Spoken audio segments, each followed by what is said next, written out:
guys, isang mapagpalang araw po sa inyong lahat dyan na nanonood. This is me again, your Mama Dang. And welcome po sa aking munting channel. So, andito na naman po yung vlogger na matagal ng baliw, pero hindi pa nare-rehab.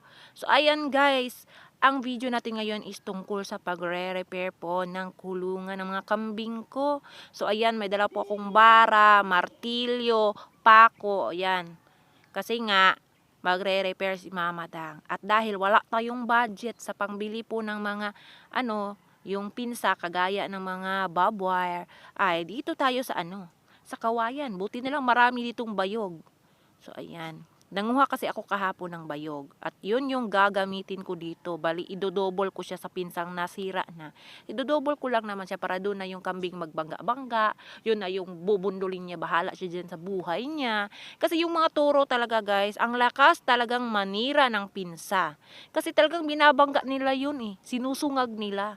Yun yung hobby talaga, lalo na kapag toro yung kambing mo, yung lalaki ba. Kasi kapag makati yung katawan nila, ay doon nila yan, pabalik-balik yan sila, galing sa kabilang dulo, papunta sa kabilang dulo na naman, ganun lang yan sila. Nakapidpid yung katawan nila hanggang sa masira na lang talaga yung pinsan nyo. So ayan, dahil doon, magre-repair si Mama Dang, dahil yan, sirang-sira na talaga yung pinsa ko. Kaya nga, nag-i-escape po na sila ba, tumatakas na nawalang pasabi. So, ayan guys, nagbubutas po ako niyan. Nagbubutas po ako sa lupa. Hindi na hindi palagi si Mama Dang yung binubutasan. Minsan si Mama Dang yung nagbubutas, pero sa lupa yun na nagbubutas ako, ha? Binubutasan ko yan guys dahil ilalagay ko mamaya dyan sa butas yung poste para isimi ko tanim ba. Kasi yung mga sanga na gagamitin ko dito is yung buhay pa para tumubo siya guys at maging matibay.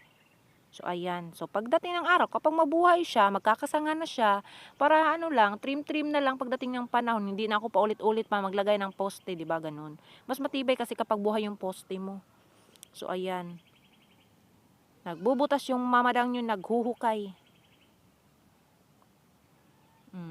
Ganyan lang yung ginagawa ko, guys. Tapos mamaya, manguha pa ako ng bato para mas lalong tumibay yung poste.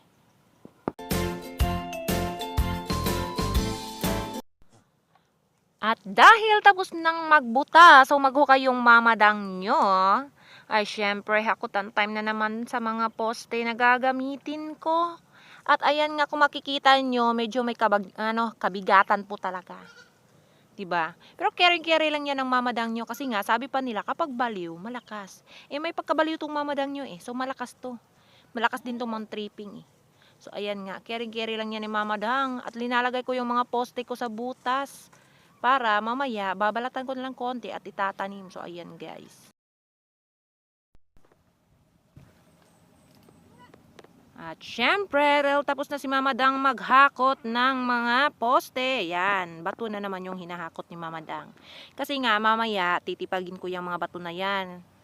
Bali, gagawin kong maliliit na piraso. Kasi yan yung ipapalibot ko dun sa poste. Tapos, mamartilyuhin ko. Iko-compress ko ba? Para mas lalo pa siyang tumibay yung poste niya. Kasi kapag ganun, may bato, tapos makompres siya ng husto, kakapitan niya yung poste. So, hindi basa-basa matutumba.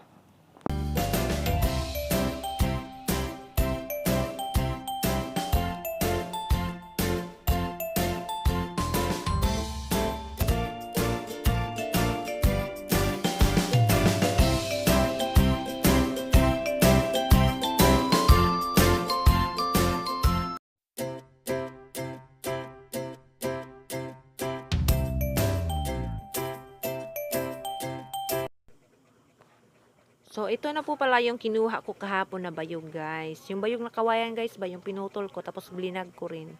So, ayan. Shinortcut ko na lang para mas madali. Kasi total naman din, ipapasok ko lang naman, di ba? So, ayan. Yan yung gagamitin ko po, guys, na pinsa. Gagawin ko yan dyang kulungan, yung pang round po sa kulungan ba.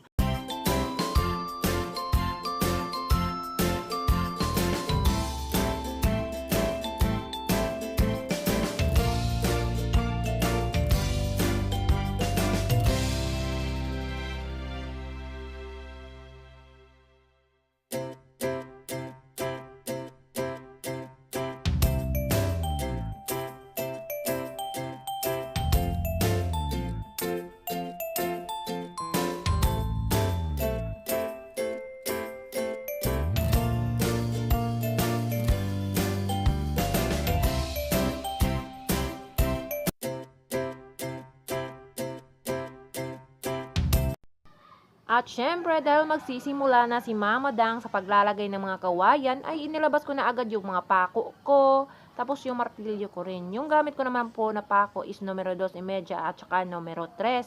Para talaga yung tatagos talaga sa magkabilang dulo yung pako. At saka kakapit po talaga siya sa poste na ilalagay ko. Yung linagay ko pala.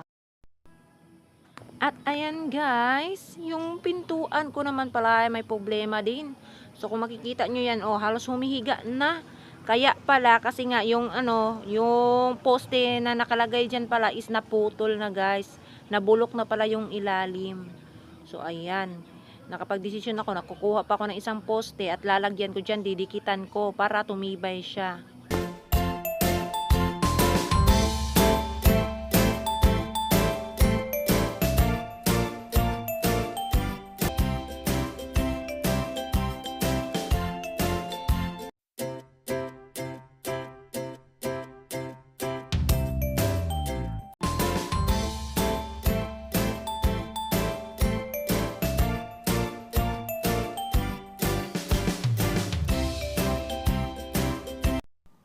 At ayan guys, after isang oras, so ayan na yung nagawa ko. Yung na lang, gate na lang yung dadagdagan ko.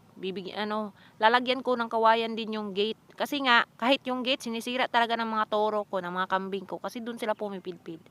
Dinidikit nila katawan nila, sinusungag nila, so ayan. Kailangan ko siyang lagyan din ng ganyan. Para dun sila magdikit na sa kawayan. Hindi na mag-direct dun sa isa pang kawayan na manipis. Kasi yung iba dyan, yung ginawa kong gate kasi is, yung hiniwa-hiwa ko lang ba.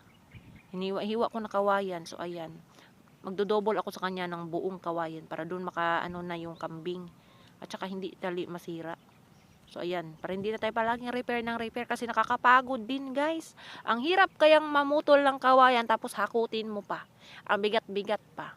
So, ayan, diba?